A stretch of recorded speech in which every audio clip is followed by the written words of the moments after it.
क्रांति की शुरुआत जो है वो दूसरों से उम्मीद रखकर नहीं होती है। क्रांति की शुरुआत होती है खुद क्रांति बनने से।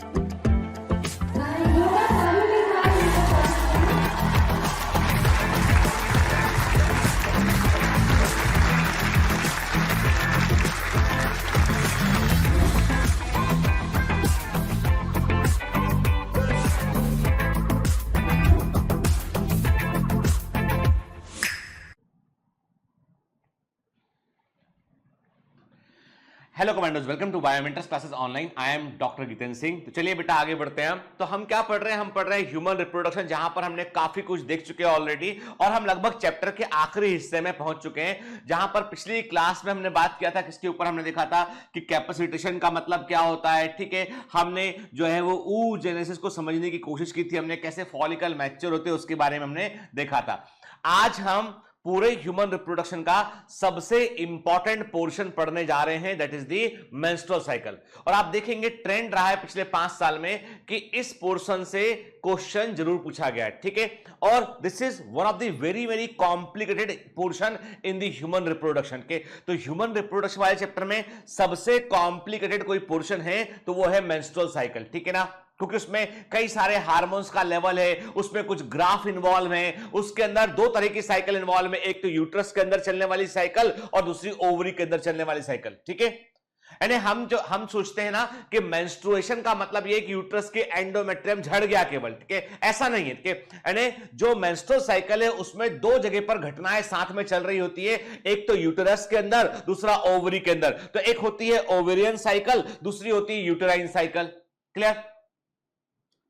मैं आपको डरा नहीं रहा हूं, मैं आपको ये बता रहा हूं कि ये इस हिस्से को बड़ा अटेंटिव होकर हमें सुनना है, समझना है। हमें एक एक लाइन को सब्र के साथ धीमे धीमे समझते हुए हम आगे बढ़ेंगे। ठीक है, यानी खाना पूर्ति नहीं करेंगे यहां पर हम, जिससे कि एग्जाम में जब क्वेश्चन आए तो आप देखिए, मैंने आपसे कहा ना ये वो हिस्सा है जहां पर से जब एग्जाम में क्वेश्चन आता है तो 50% स्टूडेंट गलत करके आते हैं आंसर। ठीक है ना, तो यहां पर गलती नहीं होना चाहिए। और मोस्ट ऑफ द आंसर जो गलत कहां होते हैं वो endocrine connection with the menstrual cycle, वहां पे गरम होते हैं, जो है वो गलत होते हैं। अब सबसे बड़ी बात ये कि मैं एक बात और क्लियर कर दूं आपको कि जो मैंने आपको पहले भी कहा था, पिछली क्लास में बताया था कि एंडोक्राइन सिस्टम का बड़ा गहरा रोल होता है जो है वो मेंस्ट्रुअल साइकिल के ऊपर। ठीक है, और पिछली क्लास में हमने ब्रीफ में मेंस्ट्रुअल साइकिल को समझने की कोशिश भी की थी हमने। ठीक है, चलिए तो अब सबसे पहले आपसे मैं क्वेश्चन करूंगा कि आपके सामने जो है वो एक सेकेंडरी oocyte आपको दिखाई पड़ रहा है। आपको ये बताना है कि सेकेंडरी oocyte में जो लेवल है इसमें कि ये कौन सा लेयर है, ए और बी कौन सा लेयर है। कि आपको ए और बी को पहचानना है, और इसके ऊपर एग्जाम में कई बार क्वेश्चन पूछा गया बेटा के what is the name of the A layer and what is the name of the B layer. के ए और बी लेयर को आप पहचानिए। ठीक है, क्लियर? चलिए आगे बढ़ते हैं।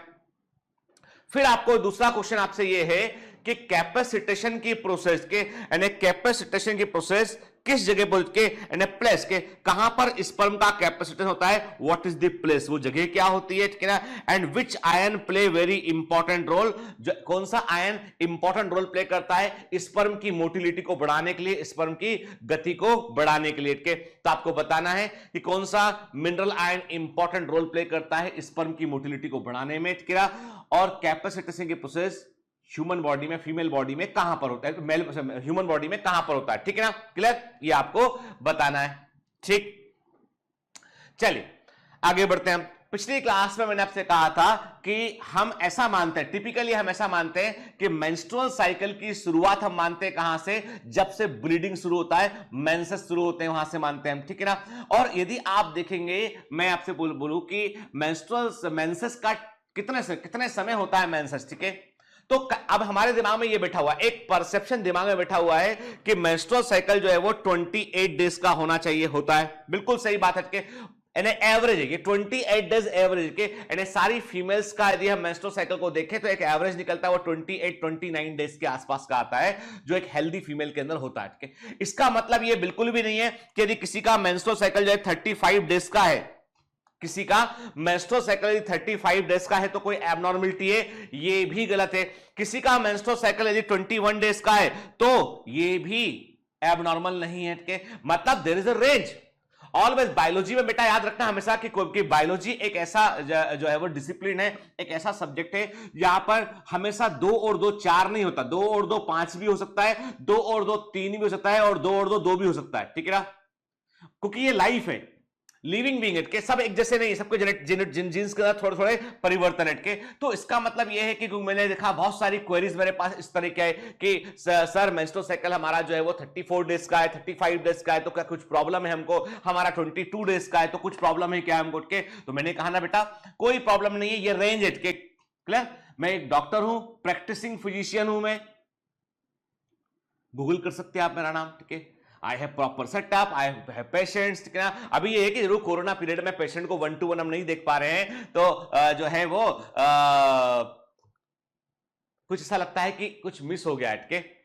लाइफ का हिस्सा है कि पेशेंट देख रहे हैं, आप बात कर रहे हैं, कम्युनिकेट कर रहे हैं, स्ट्रेंजर लोगों से आप उनकी समस्या सुन रहे हैं, आप उनका इलाज कर रहे हैं, बड़ा अच्छा एक जीवन का पक्ष होता है वो। लेकिन अभी मैं उसको रियली, क्या आप मुझसे पूछेंगे कि आप सबसे अधिक बैडली क्या मिस करते हैं, तो मैं 2 चीजें बड़ी मिस कर रहा हूं। एक तो ये है कि मेरा क्लिनिक ओपीडी जिसको मैं पेशेंट देखा करता था उसको मैं मिस कर रहा हूं, ठीक है। दूसरा 3 चीजें बोल सकता हूं। दूसरा मेरा ऑफिस, जहां मेरा ऑफिस है वहां जाके मैं जो है मेरा पूरा स्टाफ आया करता था, पूरे बायोमेंटर्स का स्टाफ के, हमारे हॉस्पिटल का क्लिनिक का स्टाफ, वो सब जो है अलग अलग जगह पर है कि प्रेमाइसेस में, तो वो सब चीजें मैं मिस कर रहा हूं। तीसरा मिस कर रहा हूं मैं मेरे रेगुलर वर्कआउट, जो मेरे ट्रेनर आया करता था, कभी कभी जिम जाया करते थे, कभी खेलने के लिए जाया क्लब में जाया करते थे, वो सब मिस कर रहा हूं मटके। अब बहुत दिन हो गया लेकिन क्या करें के।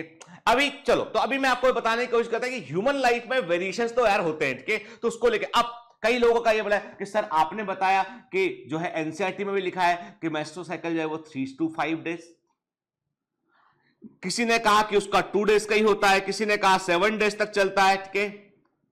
दैट इज ऑल्सो नॉर्मल, ठीक है। तो ये रेंज है बेटा, है ना, इसको लेके हमें इतना ज्यादा कंफ्यूज नहीं होना है। हाँ, एग्जाम के पॉइंट ऑफ व्यू से हम एनसीईआरटी का डेटा दिमाग में रखेंगे हमके। तो हम क्या मानते हैं, हम मेंस्ट्रुअल साइकिल की शुरुआत वहां से मानते हैं जहां से ब्लीडिंग शुरू होता है, ठीक है ना। 28 डेज का हम रफली एवरेज मानते हैं इसका, ठीक है, कोई बात नहीं। फिर मैंने आपसे कहा था कि दरअसल पूरा का पूरा जो मेंस्ट्रुअल साइकिल है वो पूरा का पूरा हार्मोन के ऑर्केस्ट्रा पे डिपेंडेंट है। मैंने आपसे कहा था ना कि यदि ऑर्केस्ट्रा में मैं यदि जो है वो एक बांसुरी बजाने लगूं, बेसुरी बांसुरी बजाने लगूं उनके, तो मुझे ऑर्केस्ट्रा वाले उठा के बाहर फेंक देंगे, बोलेंगे क्या है, पूरा बिगाड़ रहे हो हम इतना अच्छा म्यूजिक बजा के। तो कोई भी एक व्यक्ति का भी तालमेल बिगड़ेगा तो प्रॉब्लम होगी, इसीलिए जो है जब भी कभी गायनेकोलॉजिस्ट के पास कोई समस्या के चलते विजिट करते हैं तो वो आपके हार्मोन टेस्ट कराते हैं, कि हमेशा याद देखिएगा गायनेकोलॉजिस्ट के पास में उस शहर के एंडोक्राइनोलॉजिस्ट का नंबर जरूर होगा, कि कोई भी लेडी डॉक्टर जो होती है वो अपने शहर के एंडोक्राइन वाले डॉक्टर के साथ में कनेक्शन बना के रखती है ताकि वो पेशेंट को वहां रेफर कर सके, क्योंकि hormones plays very important role in female life के, इवन मेल लाइफ के लिए भी इंपॉर्टेंट है, लेकिन फीमेल का जो पूरा एक डिफरेंट सिस्टम चल रहा है वहां पे तो हार्मोन्स का बड़ा इंपॉर्टेंट रोल होता है, ठीक है। अब बात कर रहे थे यहां पे हम, मैंने आपसे कहा कि दरअसल सारी घटना इसलिए घटती है कि जो ईस्ट्रोजन है, कि ईस्ट्रोजन का लेवल जो है वो फ्लक्चुएट करता है, प्रोजेस्टेरोन का लेवल फ्लक्चुएट करता है, ठीक है।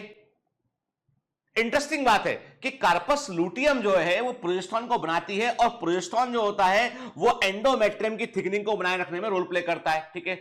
और जो अब आप बोलोगे सर ये कार्पस लूटियम कार्पस एल्बिकेंस में क्यों बदल गया, ये क्यों इसने अपना काम बंद कर दिया, इसने ईस्ट्रोजन का लेवल ड्रॉप किया, उसके ड्रॉप करने पर इस पर फर्क पड़ा, ठीक है। तो कुल मिलाकर बात यह है कि ईस्ट्रोजन, जैसे आप देखेंगे, ठीक है, आप गौर से देखते हैं यहां पे कि मैंने आपसे कहा कि यदि हम जो है वो बात करते हैं ईस्ट्रोजन के लेवल की बात करते हैं, हम ध्यान से देखिए, ठीक है। पहले मैं नीचे वाले ग्राफ को देख रहा हूं, ठीक है। अभी देखो बेटा, हम मेंस्ट्रुअल साइकिल में जाएंगे, हम पढ़ेंगे उसको, लेकिन मैं पहले आपका बेसिक्स आपको बताना चाहता हूं, ठीक है। पहले मैं आपको देखो, मेरा पढ़ाने का तरीका थोड़ा डिफरेंट है क्योंकि मैं पहले फंडामेंटल्स पे काम करता हूं, कि यू शुड अंडरस्टैंड कि what is going inside the body, क्योंकि ऐसे लाइनें तो हम रट सकते हैं, मेरे बगैर भी आप एनसीईआरटी पढ़ लेंगे ना तो भी आपको क्वेश्चन बन जाएंगे, क्या क्लियर।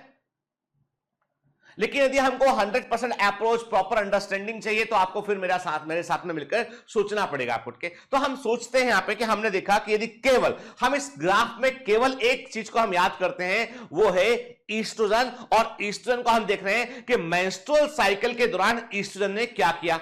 देखो ध्यान से बात सुन के, जब ब्लीडिंग हो रहा था, ये स्टूडेंट की हम देखें लाइन, हम स्टूडेंट की लाइन को हम राइट से मार्क करते चलते हैं, ठीक है ना, ठीक है। हालांकि मैं स्क्रीन पर के सामने आ रहा हूं, पर हट जाऊंगा बेटा मिनट के, मुझे आप बाधा नहीं मानिएगा, मैं हट जाऊंगा, ठीक है, फट से के। अभी देखो जरा अच्छे से कि हम केवल अभी मेरे कहने पे आप केवल एक चीज पे फोकस कीजिए। मुझे मालूम है आप पूरा का पूरा ग्राफ दिख रहा है आपको मजे में, ठीक है ना।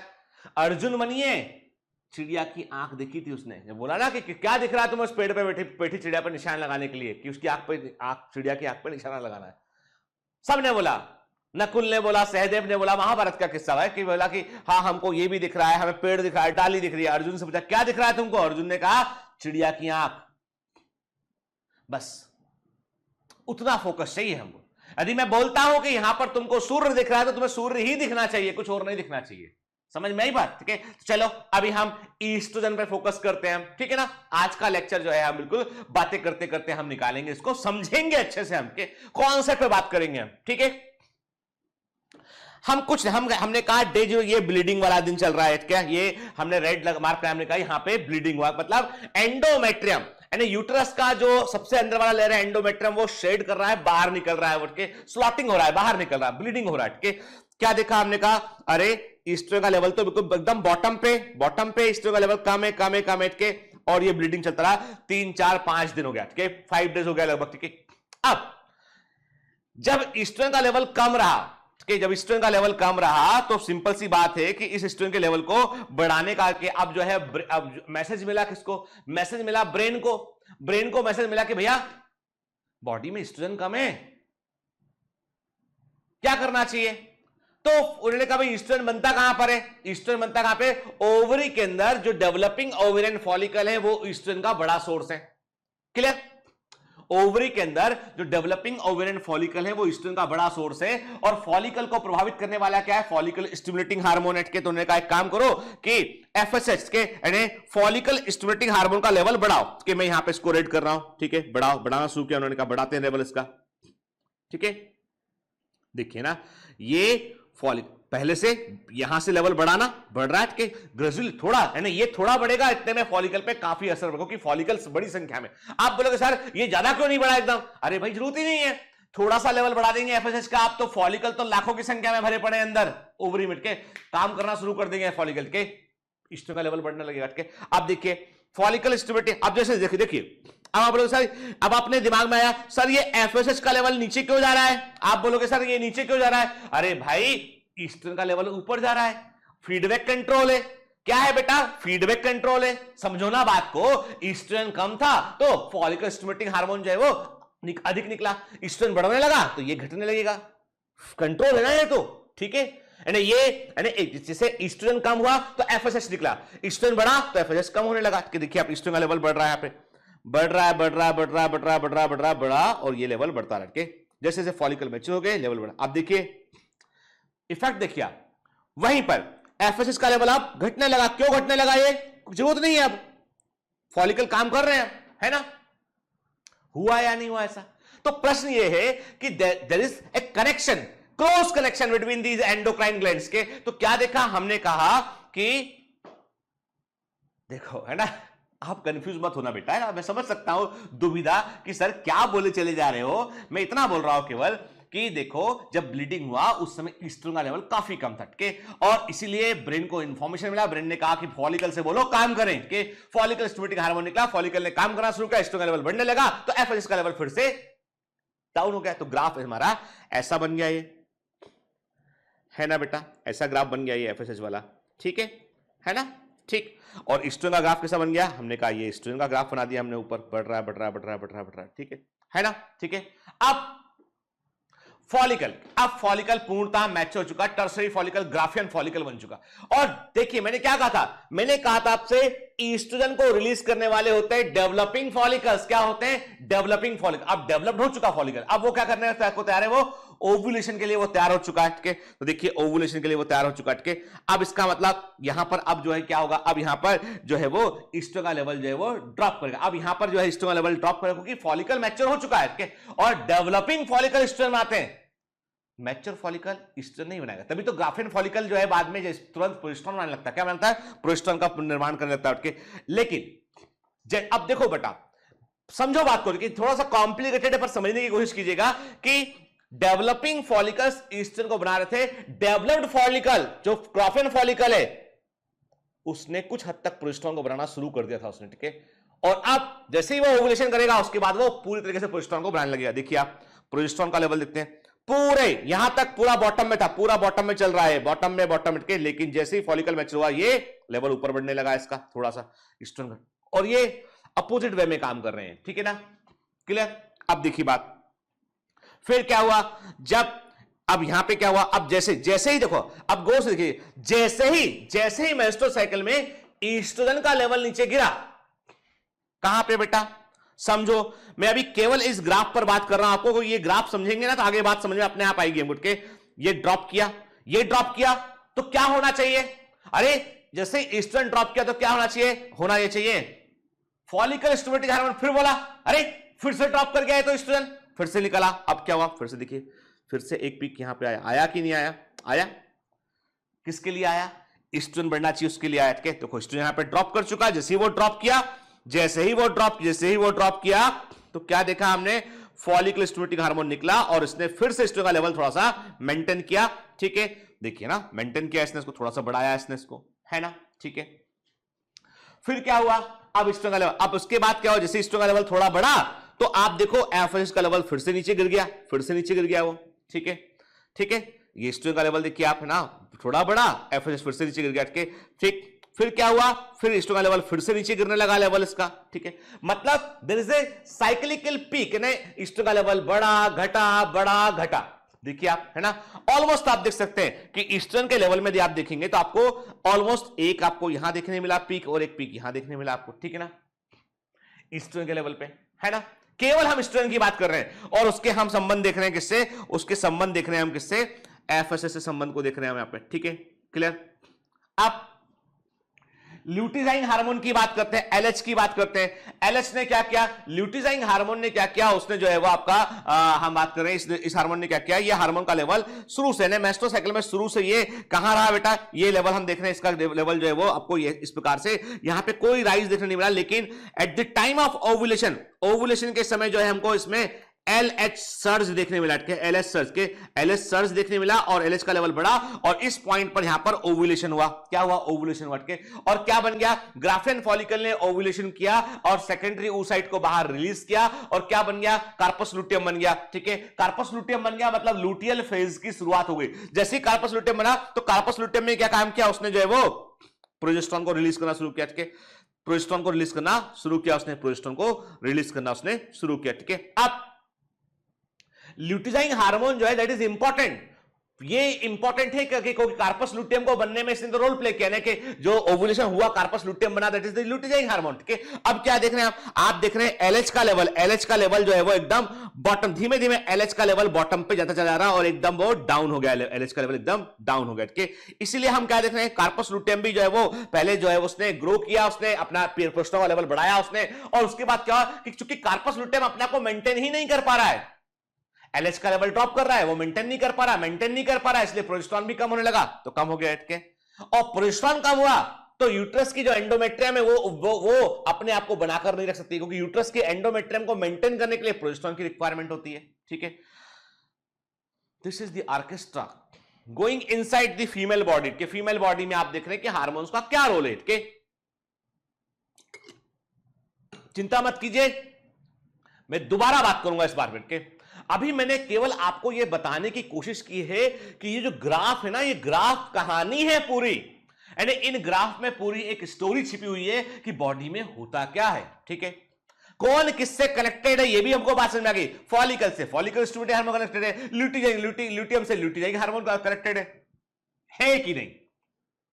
चलिए, अब इसका मतलब यह है कि यदि हम बात करें यहां पर मेंस्ट्रुअल साइकिल में कि एक परिवर्तन तो होता है बेटा ओवरी का, देखो ओवरी और यूट्रस दो अलग अलग ऑर्गन हैं, ठीक है, ओवरी और यूटेरस दो अलग अलग ऑर्गन हैं, ठीक है। तो एक परिवर्तन होता है ओवरी के अंदर, there is one change occurs inside the ovary and another inside the uterus, ठीक है, ठीक। तो मतलब यह है कि जो मेंस्ट्रुअल साइकिल है उसको केवल यूट्रस से कनेक्ट करना ठीक नहीं है, केवल ओवरी से मतलब आपको 2 साइकिल साइमल्टेनियसली पढ़नी पड़ेगी, यानी आपको देखना पड़ेगा कि during the menstrual cycle what is going inside the ovary and at the same time what is going inside the uterus.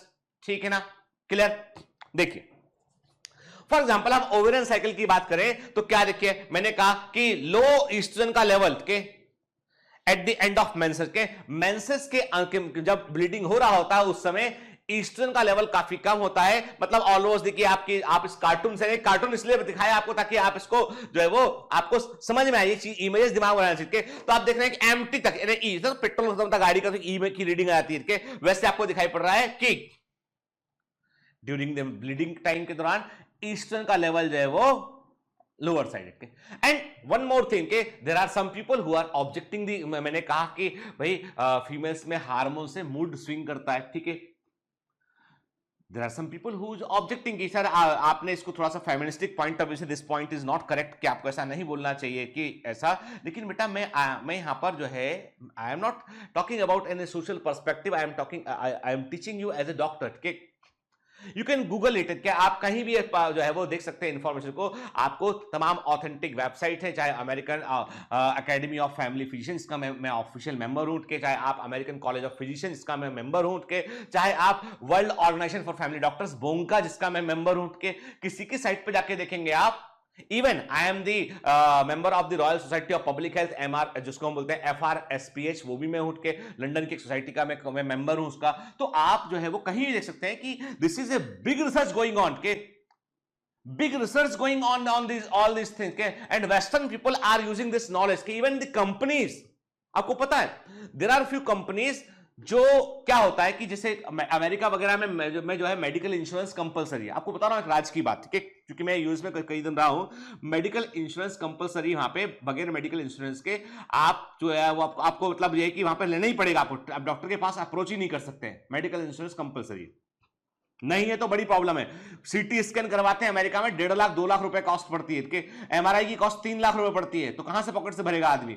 Medical insurance जरूरी होता है, सस्ता पड़ता है, उसमें कॉस्ट पैसे देव से देनी नहीं पड़ती है। तो मेडिकल इंश्योरेंस कंपनी के पास में दे हैव डेटा ऑफ कि जितनी फीमेल कैंडिडेट है सबका इंश्योरेंस है, तो उसमें उनका मेंस्ट्रुअल हिस्ट्री भी होता है उसमें कि मेंस्ट्रुअल हिस्ट्री कैसा है आपका, यानी किस तारीख को मेंसेस होते हैं आपके के, वो सब पूरा मैन। तो बीच में एक खबर आई कि there is some of the insurance company का डेटा लीक हुआ, ठीक है। और आपको इंटरेस्टिंग बात बताऊं कि और डेटा लीक होके कहां पहुंचा, ये डेटा लीक होके पहुंचा किसके पास में, one of the company, I don't want to quote the name, उस कंपनी ने डेटा को लिया, उसने कहा अच्छा कि अमेरिकन फीमेल्स जो है अधिकांश उनका सबका मेंस्ट्रुअल साइकिल का डेट वेट ये है, और उन्होंने कहा कि अब और रिसर्च, साइंटिफिक रिसर्च है कि भाई किस तरह का विज्ञापन उन्हें कब दिया जाए, what kind of advertisement serve to their mobile phone, कि वो उसको देखे कि अच्छा ठीक है। And when they are not, जो प्री मेंस्ट्रुअल सिंड्रोम, इसमें कि जो है वो आदमी जो है ईस्ट्रोजन का लेवल डाउन है के और चिड़चिड़ापन है, तो उसमें यदि आप उनको कोई बहुत हैपनिंग चीज का ऑफर देंगे तो they will not like it, और वो प्रोबेबली सेल्स में कन्वर्ट नहीं होगा।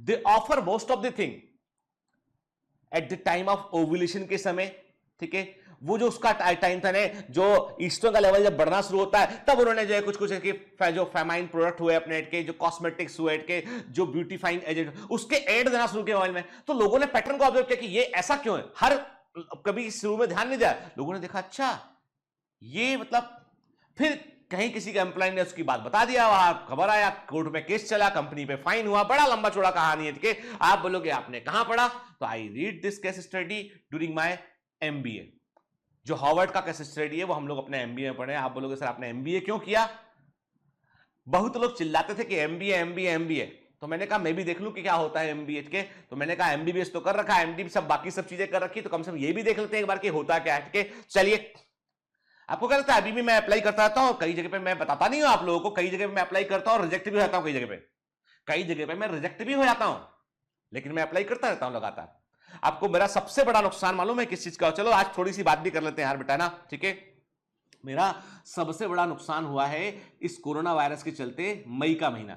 मैंने आपको पता है, आपको शायद मैंने कभी डिस्कस नहीं किया, मैंने आपका 3 मई का एग्जाम प्रपोज था, तो मेरा 5 मई का मेरा टिकट था यूएस जाने का कि मैं यहां से 4 मई को 4 मई की रात का 4 मई को रात को मैं फ्लाइट पकड़ता और 5 या 6 तारीख को वहां पहुंचता और 7 मई से मेरा शिकागो के अंदर जो है मैंने एक मेडिकल कॉलेज है उस शिकागो में जो है वहां पर मेरा जो है वो एक अटैचमेंट था तकरीबन 3 वीक का 21 डेज में अमेरिका में रहता, वहां पर डायबिटीज का एक रिसर्च चल रहा है, बायोनिक पैंक्रियाज इन सब चीज की उसकी ट्रेनिंग में करता और उसके बाद फिर मैं जो है वहां से वापस लौट के इंडिया आता। मई का महीना खत्म होता, जून से मैं 1 जून को हमारा बैच होता, तो मैंने सोचा था कि कुछ मैं एक आध 2 क्लास शुरू में यूएस में रिकॉर्ड करके आपको दे दूंगा, उसके बाद फिर मैं जो है इंडिया लौटाऊंगा और अपना काम कंटिन्यू कर लूंगा। ये मेरा प्लान था। मैं टिकट बुक कर चुका था अमीरात के थ्रू के, सब कर चुका था मैं के,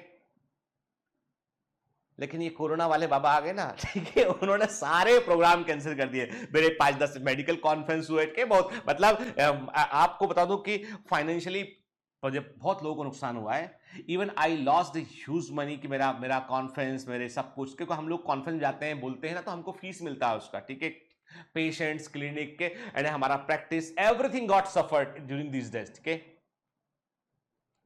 the only thing that survive is the जो अपना काम करता रहा, किसी एम्प्लॉय को कोई दिक्कत नहीं गया।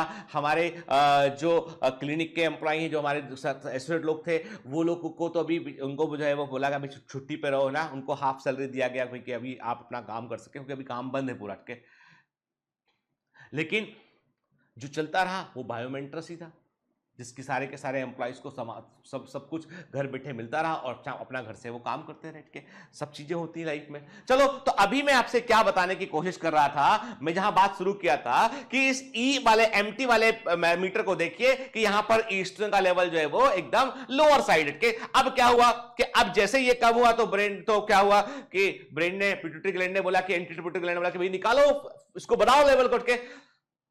Follicle stimulating hormone, follicle mature होना शुरू किए, फॉलिकल मैच्योर होना शुरू किए तो ईस्ट्रोजन का लेवल देखिए आप क्या निकला, देखो यहां पे लिखा ब्रेन से निकल रहा है, एंटीरियर पिट्यूटरी ग्लैंड से निकल रहा है एफएसएच के, और एफएसएच किस पे काम कर रहा है, ये फॉलिकल पे काम कर रहा है, फॉलिकल मैच्योर होना शुरू हो रहे हैं और उससे क्या निकल रहा है, ईस्ट्रोजन निकल रहा है उससे के। तो देखो आप ईस्ट्रोजन का लेवल बढ़ रहा है, लगातार बढ़ने लगा के। अब सडनली बीच में ल्यूटिनाइन हार्मोन ने भी अपना लेवल बढ़ाना शुरू किया उसने के, और एक थप्पड़ मारा किसके, सेकेंडरी ग्राफिन फॉलिकल के, और क्या हुआ बाहर, सेकेंडरी ओसाइट बाहर, ये ओवुलेशन हुआ ऑन दी 14th डे, ठीक है, ये हुआ। तो मतलब एलएच, याद रखना, भूलना कभी नहीं भूलोगा, एलएच ने एक जोर का थप्पड़ मारा किसके, कार्पस लूटियम के, और इसके अपना ग्राफिन फॉलिकल के, जोर से एक थप्पड़ मारा ग्राफिन फॉलिकल के, और जो है वो सेकेंडरी ओसाइट बाहर। अब क्या बन गया, ये कार्पस लूटियम बन गया, ग्राफिन फॉलिकल कार्पस लूटियम बन गया। कार्पस लूटियम ने क्या रिलीज किया, प्रोजेस्टेरोन रिलीज किया उसने के, ठीक है। लेकिन धीमे धीमे क्या हो रहा है, धीमे धीमे हो जा रहा है कि ल्यूटिनाइन हार्मोन का लेवल डाउन हो रहा है, ईस्ट्रोजन का लेवल भी डाउन हो रहा है, प्रोजेस्टेरोन का लेवल हायर से था, वो सब डाउन हो रहा है। तो जो है वो जो कार्पस लूटियम है वो अपने आप को मेंटेन नहीं रख पा रहा है, वो कार्पस एल्विकेंस बन गया, इनवॉल्यूट हो गया, मतलब वो कॉन्ट्रैक्ट हो गया और छोटा हो गया, स्पाइरल हो गया, काम करना कम कर दिया उसने और फाइनली खत्म हो गया। देन जैसे ही प्रोजेस्टेरोन का लेवल डाउन हुआ, मेंसेस शुरू हो गए, और ये साइकिल बार बार दोहराया जा रहा है, बार बार इसको दोहराया जा रहा है। क्लियर? चलिए,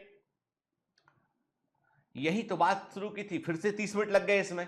मैंने कहा ना आपको कि इस जगह पर हमको एकदम अटेंटिव होकर चीजें यही है, आप बिल्कुल ये सोचना ही मत कि यहां नोट्स बना के घर में याद, बाद में याद करेंगे हमके, अभी तो लिख लो, बाद में याद कर रटेंगे बैठ के, नहीं।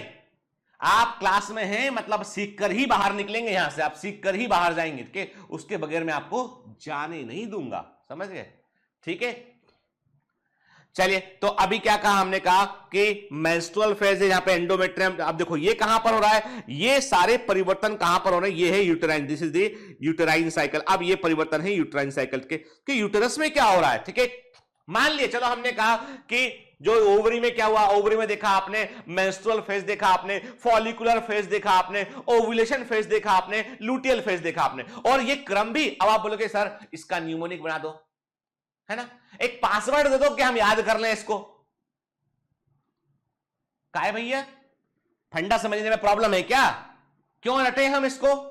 अरे भाई सिंपल सी बात है, पहले ब्लीडिंग हुआ, मेंस्ट्रुअल हुआ, मेंस्ट्रुअल के बाद में फॉलिकल्स बनना शुरू किए, फॉलिकुलर फेज आ गया, फिर ओवुलेशन हो गया, ओवुलेशन के बाद में ग्राफिन फॉलिकल से क्या बन गया, कार्पस लूटियम बन गया, तो लूटियल फेज आ गया। अब उसमें क्या कि रटने बैठ के कि एक कोड वर्ड बना दिया, के कोई भी कोड वर्ड, गंगूराम थैली लेके बाहर घूमने गया। अरे क्या ये लगता है कुछ मतलब डॉक्टर बनने वाले यार, क्या मतलब हमारे पास हमने पेशेंट आया, पेशेंट ने पूछा भैया डॉक्टर साहब दवा लिख दो, डॉक्टर साहब दिमाग में लगा रहे क्या क्या निमोनिक था उसका, क्या निमोनिक था? मेरी मम्मी थैली लेके बाहर गई, मैं पीछे पीछे आया, पापा ने मुझे बुलाया, क्या निमोनिक था उसका? मरीज बोला साहब डॉक्टर साहब क्या हुआ? कुछ नहीं यार, दवा का निमोनिक याद करा, तेरे को दवा कौन सी लिखूं? मरीज बोला डॉक्टर साहब एक सेकेंड, बैग उठाया मरीज ने अपना और भाग गया। वो बाहर आके बोला अरे पागल हो गया ये, मैं दवा लिखवा रहा हूं, बोल रहा है मेरी मम्मी थैली लेके बाहर गई। मैं स्ट्रांगली अपोज करता हूं, ठीक है? एक दो जगह पे समझ में आता है भाई, 10-12 जगह पे आपने कभी कहीं कोई बहुत सारा रटने का है वहां, लेकिन सड़ी सड़ी चीजों में न्यूमोनिक इस्तेमाल करोगे ना तो खुद का नाम ही न्यूमोनिक पड़ जाएगा, ठीक है? चलो आप बोलोगे सर आप विवादास्पद आदमी हो और आप हर बार उल्टी बात करते हैं दूसरे दिन के। एक्चुअली मैं सही बात करता हूं, मैं आपको कंफर्ट के जोन से निकालकर आपसे चाहता हूं कि भैया आप संघर्ष के फील्ड में आके खड़े हो जाओ। ये जितने लोग आपको घुमाते हैं ना ऐसे करके, वो सब आपका अपना टाइम पास करके वो आपको जो है वो आपको पहुंच ही नहीं पाएंगे वहीं वहां तक हम के। अभी मेरी बात सुनो, क्या कहा मैंने कहा सबसे पहले मेंस्ट्रुअल साइकिल में ब्लीडिंग हुआ, मेंसेस हुए, उसके बाद क्या हुआ, फॉलिकल डेवलप हुआ, फॉलिकुलर फेज हो गया, देन ओव्यूलेशन हुआ और उसके बाद क्या बन गया, लूटियल फेज आ गया। At the same time, what is going inside the uterus? जब menstrual phase था तब एंडोमेट्रियम बाहर निकल रहा था, झड़ रहा था, ठीक है? जब फॉलिकुलर फेज था तो एंडोमेट्रियम दोबारा बन रहा था, ठीक है? ओवुलेशन हुआ, एंडोमेट्रियम का थिकनिंग शुरू हो गया वहां पेट के, और यदि एग फर्टिलाइज हो गया तो इंप्लांट हो जाएगा, वो मेंटेन रखेगा, वो इंतजार कर रहा है एंडोमेट्रियम की भाई यदि फर्टिलाइज हो गया तो इंप्लांट कर देंगे, और नहीं हुआ तो फिर से झड़ जाएगा वो। देखिए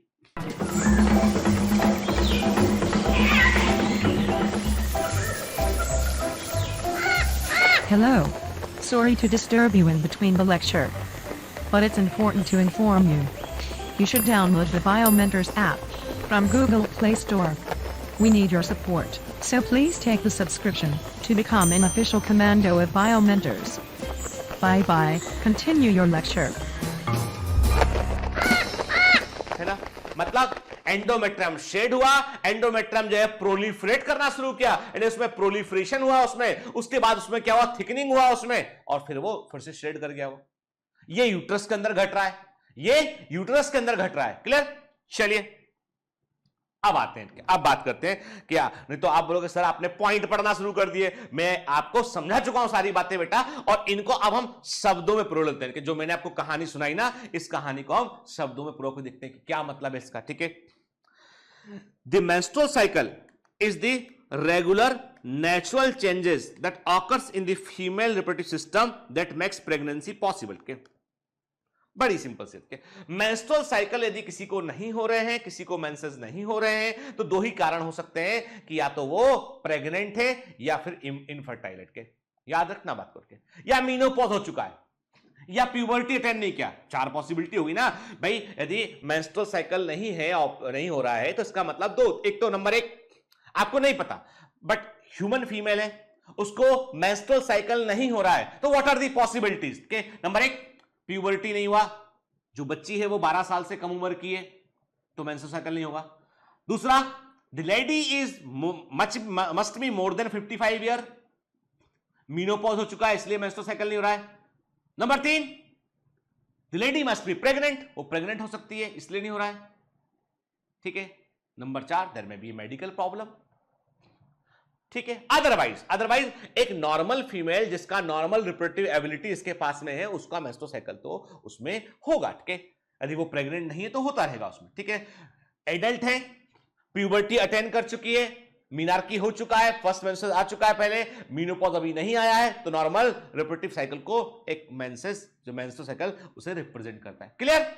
और ये बातें ऐसे सोचा करो, ऐसे थॉट, मैं हमेशा कहता हूं आपसे कि हमेशा जो है दिमाग को रखो वहां पे प्रेजेंट की क्यों पढ़ रहे हैं यार, क्या मतलब है इसका, क्या क्या लॉजिक इसके निकल सकते हैं, ठीक है ना? चलिए, this cycle is required for the production of oocyte and for the preparation of uterus for the pregnancy. मैंने क्या कहा आपसे, दो चीजें हैं, one of the part operates inside the ovary and another part operate inside the uterus, ठीक है बेटा, है ना? ओवरी क्या कर रहा है, ओवरी जो है वो oocyte प्रोवाइड कर रहा है, ठीक है। यूट्रस जो है वो प्रेपर कर रहा है अपने आप को प्रेगनेंसी के लिए के यूट्रस में एंडोमेट्रियम बन रहा है। एंडोमेट्रियम ही वो जगह जहां पर जो है वो जो फर्टिलाइज जो एम्ब्रियो है, जो फर्टिलाइज जाइगोट जो एम्ब्रियो है वो अपने आप को इंप्लांट करेगा के। तो मतलब यूट्रस में तैयारी चल रही है इंप्लांटेशन के और ओवरी में तैयारी चल रही है सेकेंडरी oocyte को रिलीज करने की, ताकि कि वो ओवम प्रेजेंट है उसको जो है फर्टिलाइज कर सके स्पर्म। ठीक है ना, दोनों बातें बिल्कुल सही है, कोई एक्सेप्शन तो नहीं है बेटा इसका, कोई बात कंफ्यूजिंग तो नहीं लगी आपको यहां पे। ठीक है ना, आगे बढ़े हम, बिल्कुल है ना। चलो, up to 80% of women report having some symptoms during the 1 or 2 week prior to menstrual. आज बता दूं आपको कि बड़ी कॉमन चीज है, महिलाएं, बहुत सारी महिलाएं गर्ल्स जो है वो कहते किसी को नहीं है, कि वो किसी को बोलते नहीं, कहते नहीं है, but sometimes some of the girls they are feeling the pain of menstrual cycle for long time के, या कह सकते कई बार पूरी जिंदगी उस दर्द को उन्हें जो है वो लेना पड़ता है कि मेंसेस शुरू होने के 1 या 2 दिन पहले के या उस वीक में थोड़ा सा चिड़चिड़ापन रहना लगता है। और कई बार क्या होता है, कई बार जस्ट बिफोर द मेंसेस के they feel the strong pen के, क्रैम्पिंग पेन होने लगता है, उनको दर्द होने लगता है उसमें के। तो ये, और अपने डॉक्टर से सलाह जरूर लेना, ठीक है। लेकिन कई बार ऐसा होता है कि there are medicine which medicine आपके इस पास, यदि मेंसेस के दौरान बहुत ज्यादा दर्द होता है, मेंसेस के ठीक पहले बहुत ज्यादा दर्द होता है, there are medicine available in the market, पर but please take this medicine with consultation of your nearby doctor के। The medicine, most common medicine that is used is the Meftal Spas, ठीक है। Mefenamic acid और dicyclomine होता है इसमें। तो Meftal स्पास जो होती है one of the very common medicine, जो मेंस्ट्रुअल साइकिल के पेन होने पे, या किसी को लगता है कि मेंस्ट्रुअल साइकिल के दर्द होना शुरू हुआ, तब ये मेडिसिन लेने पर क्या होता है कि जो स्मूथ मसल्स है ना, जो रैपिडली कॉन्ट्रैक्ट करते हैं, वो थोड़े से स्लो हो जाते हैं और उसके चलते फिर दर्द जो है वो कम हो जाता है। तो मेफ्टाल स्पास हुआ, कैटास्पा हुआ, दीज आर दी मेडिसिन जिनका हम इस्तेमाल करते हैं जनरली इन प्रॉब्लम्स के लिए। लेकिन मैं क्लियर कर दूं बेटा, ये मेडिसिन जो है शेड्यूल एच मेडिसिन है, इन मेडिसिन को बगैर अपने डॉक्टर को दिखाए, किसी डॉक्टर से कंसल्ट किए बगैर ना लें। आप, हो सकता है कोई एलर्जी आपको, लेकिन मैं केवल आपको अवेयरनेस के लिए चीज आपको बता दी मैंने कि जिंदगी भर दर्द को महसूस करने से बेहतर है कि आप उसका इलाज ढूंढ लें, ठीक है ना। यदि हर बार मेंसेस होते हैं और 2 दिन आपके दर्द के कारण आप कुछ काम नहीं कर पाते हैं, परेशान रहते हैं, तो you should consult with your doctor कि भाई ऐसा क्यों है, हम क्या मेडिसिन ले सकते हैं, because quality of life also matters बेटा, ठीक है ना। जीवन की गुणवत्ता का भी बड़ा महत्व है यहां पे, ठीक है। तो 80% ऑफ वुमेन जो है, आप देखिए कितना बड़ा crowd, 80% of women report having some symptom during the 1 or 2 week prior to menstruation. Common symptoms क्या होता है, कई बार जो है वो इस समय एक्ने होने लगते हैं के, मुहासे भी आने लगते हैं के, टेंडर ब्रेस्ट के, ब्रेस्ट में टेंडरनेस होने लगती है के, दर्द होने लगता है ब्रेस्ट के अंदर के सम टाइम के, when the breast got touched, तो उससे दर्द, पेन की फीलिंग होती है के, ब्लॉटिंग होता है, फीलिंग टाइट, थकान लगती है उसमें के, पे जो है वो ऐसा लगता है कि पेट जो है वो स्टमक अपसेट है वैसी फीलिंग भी आती है, इरिटेबिलिटी होता है, मूड चेंज होता है इसमें के, ठीक, चिड़चिड़ापन आने लगता है। This symptoms interfere with normal life, ठीक है। और जब ये सिम्टम आपकी नॉर्मल लाइफ को इंटरफेयर करने लगते हैं काफी हद तक, तो इसको हम बोलते हैं प्री मेंस्ट्रुअल सिंड्रोम कहते हैं, पीएमएस कहते हैं। और ये 20 से 30% वुमेन में दिखाया जाता है। देखिए कॉमन तो ये 80 है ना, 80% वुमेन्स में कोई ना कोई सिम्टम देखने मिलेंगे, लेकिन 20 से 30% है, हर 10 में से 2 या 3 फीमेल को जो है वो ये सिम्टम ज्यादा होते हैं। और ये उनकी रूटीन लाइफ में चिड़चिड़ापन है वो क्या करता है कि फैमिली में अफेक्ट करता है। Suddenly they started crying, के they started जो है वो जो है घर में झगड़ा होने लगा, क्योंकि ये आपको बता रहा हूं कि ये सच्चाई है कि nobody going to tell you all these things, क्योंकि जो प्रैक्टिसिंग डॉक्टर है वही आपको बता सकता है कि भाई ये चीजें ऐसी ऐसी होती हैं, इसलिए इनके इलाज हैं सबके। You can have medicine for this symptom, but you have to consult with the gynecologist for this, ठीक है। YouTube से इलाज नहीं मिलेगा, ठीक है, इलाज मिलेगा कहां से, डॉक्टर से ना, ठीक है। Don't Google medicine over the, मतलब आप प्रायोरिटी मत दीजिए उसको, डॉक्टर को ही प्रायोरिटी दीजिए, ठीक है ना। चलिए, तो ये तो हमने एक छोटी सी बात यहां पर की कि क्या होता है, तो देखो, और बिल्कुल खुले दिमाग से के दिस चैप्टर शुड बी, ये जो हम पढ़ रहे हैं इस हिस्से को एकदम खुले दिमाग से हमको पढ़ना चाहिए कि the first period usually begins between 12 to 15 year of age, 12 से लेकर 15 साल की उम्र में पहला पीरियड होता है। पॉइंट ऑफ टाइम इसको क्या बोलते हैं, मीनार्की बोलते हैं। फर्स्ट मेंसेस को क्या बोलते हैं, मीनार्की कहते हैं। The typical length of time between the first day of one period and the first day of the next is 21 to 4। मैंने कहा ना कि जो यानी एक पीरियड के फर्स्ट डे से लेके जो है वो दूसरे पीरियड के फर्स्ट डे के बीच में जो टाइम गैप होता है कि वो 28 डेज का एवरेज होता है, लेकिन वो 21 से 45 डे तक वेरी कर सकता है, 35 डेज तक वेरी 45 डे तक वेरी कर सकता है यंग वुमेन में के और एडल्ट में के। जो यंग वुमेन से मतलब जो जस्ट इनका मेंसेस शुरू हुआ है, ठीक है, टीनेजर्स हैं या हम ऐसा बोलेंगे यंग एडल्ट्स हैं, उनमें जो है क्या होता है 21 से 45 डे का होता है, और जो एडल्ट है उनमें जो है 21 से 35 डेज का ये हो सकता है, ठीक है। क्योंकि बहुत सारी क्वेरीज होती है कि 28 डेज हो गए, 30 डेज हो गए पर मेंसेस नहीं हुआ है और कोई भी सेक्सुअल कांटेक्ट की हिस्ट्री नहीं है, तब भी कई बार वरीड होने लगते हैं। ऐसे भी पेरेंट देखे मैंने, ऐसे भी जो है वो पेशेंट देखे कि सर आज 36 डे हो गए, 37 डे हो गए, मेंसेस नहीं हुआ है। पूछते हिस्ट्री, भाई कोई सेक्सुअल कांटेक्ट तो नहीं, कोई, तूने कहा नहीं सर कुछ भी नहीं ऐसा। फिर जस्ट आप थक गए हैं बहुत ज्यादा, आपने बहुत मेहनत कर लिया, बहुत स्ट्रेस में है, आप टेंशन में हैं, तो भी उससे भी पीरियड जो है वो डिले कर जाता है, ठीक है। Menstruation stops occurring after menopause, menopause के बाद मेंस्ट्रुएशन जो है वो नहीं होता है, which usually occurs between 45 to 55 year of, ये भी वेरी करता है कि 45 से 55 ईयर के आसपास जो है मीनोपॉज हो सकता है, ठीक है ना, clear. Bleeding usually last for about 2 to 7 के, ब्लीडिंग जनरली जो है 2 से 7 दिन के 2 to 7 डेज का होता है, ठीक है ना, क्लियर। तो एक तो बात ये हुआ है यहाँ पे कि ब्लीडिंग जो है वो 2 से 7 डेज का ये हो सकता है, क्लियर, ठीक है। चलिए आगे बढ़ते हैं इसमें, ठीक है। चलिए तो एक बात ये समझ में आई, अब आगे बढ़ते हैं इसमें हम। The menstrual cycle is govern by the hormonal changes, मैंने आपको बताया अभी कि हार्मोन्स का क्या रोल होता है इसमें के। तो जो मेंस्ट्रुअल साइकिल है इसमें सबसे इंपॉर्टेंट रोल होता है हार्मोन्स का। पूरा पूरा फ्लक्चुएशन मैंने देखा ना, पूरा सब कुछ everything is control by the endocrine gland के। इसीलिए यदि एक यंग एडल्ट में, एक यंग गर्ल में जो है मेंस्ट्रुअल साइकिल यदि जो है वो बार बार फ्लक्चुएट कर रहा है, यानी कभी ऐसा होता है कि मेंस्ट्रुअल साइकिल जो है वो 20 डेज 28 डेज का हो रहा है, फिर 45 डेज का हो रहा है, फिर 22 डेज का हो रहा है, फिर 50 डेज हो गया के। यदि मेरी बात ध्यान सुनिए कि यदि मेंस्ट्रुअल साइकिल जो है वो जो है यंग एडल्ट में, एक यंग गर्ल में जो है वो काफी अधिक फ्लक्चुएट कर रहा है, तो इसका मतलब you need to consult with the endocrinologist, क्योंकि हार्मोन्स का पूरा बहुत इंपॉर्टेंट रोल है यहाँ पे। तो वैसी कंडीशन में फिर डॉक्टर जो है आपको आपका एनालिसिस करता है और उसके थ्रू आपको मेडिसिन देके वो साइकिल को रेगुलेट करने की कोशिश करते हैं, ठीक है ना। क्योंकि यदि मेंस्ट्रुअल साइकिल में बहुत ज्यादा फ्लक्चुएशन होगा, बहुत ज्यादा डिस्टर्बेंसेस होंगे उसमें, तो उससे फर्टिलिटी पर भी असर पड़ता है, ठीक है। The changes can be altered by using hormonal birth control pills to prevent the pregnancy के।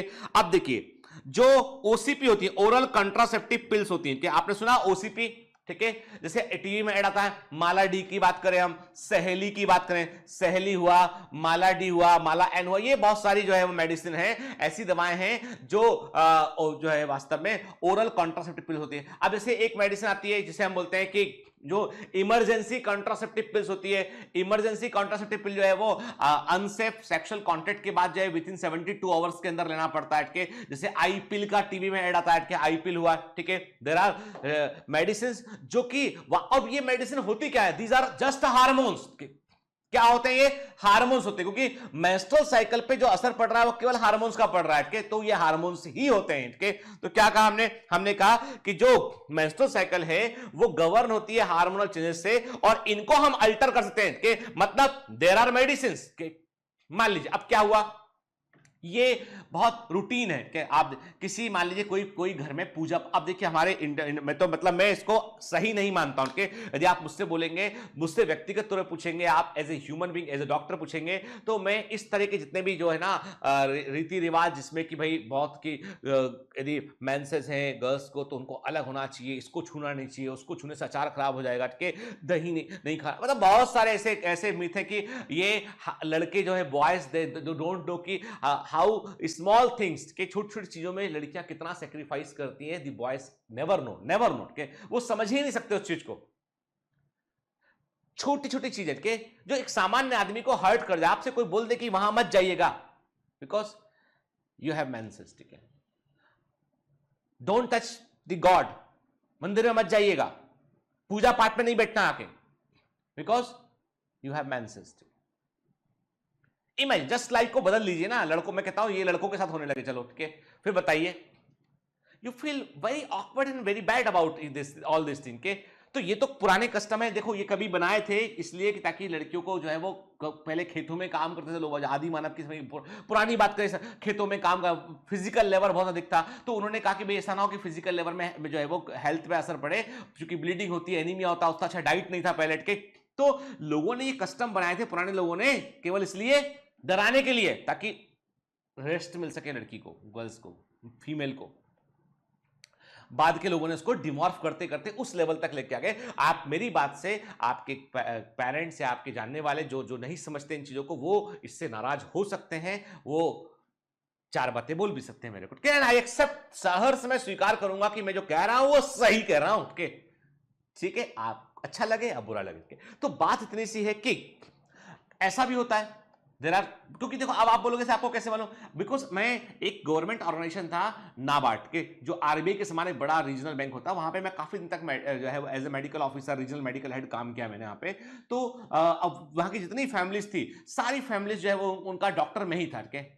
I have to go to their colonies also, I have to go to their office also. तो वहां पे 3 अलग अलग setup थे, यहाँ पे patient दिखाने आया करते थे। एंड समटाइम व्हाट आई एक कंसर्न की एक मम्मी आई है अपनी बेटी के साथ में, बोला कि भाई डॉक्टर साहब ये हमारे घर में जो है ये पूजा पाठ होने वाला है 2-3 दिन बाद में, और ये 8 दिन चलेगा, और ये तो उसे तो हम जो है वो हमको मेंसेस ना हो उसकी मेडिसिन दी कि अभी मेंसेस रुक जाए।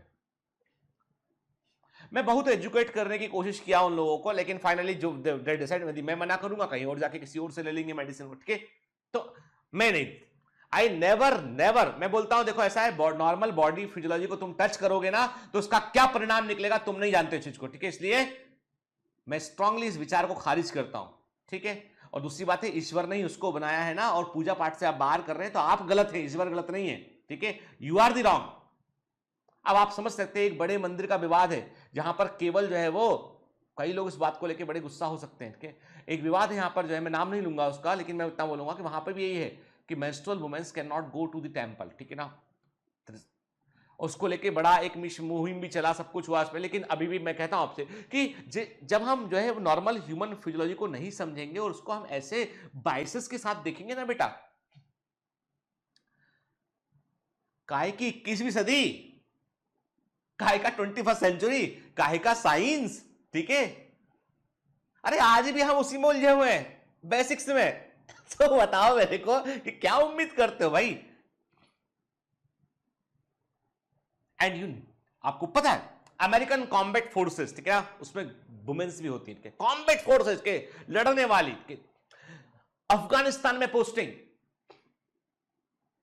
And they never ask about menstrual history, क्या है, वो कहते नहीं, they are as efficient as the male, ठीक है।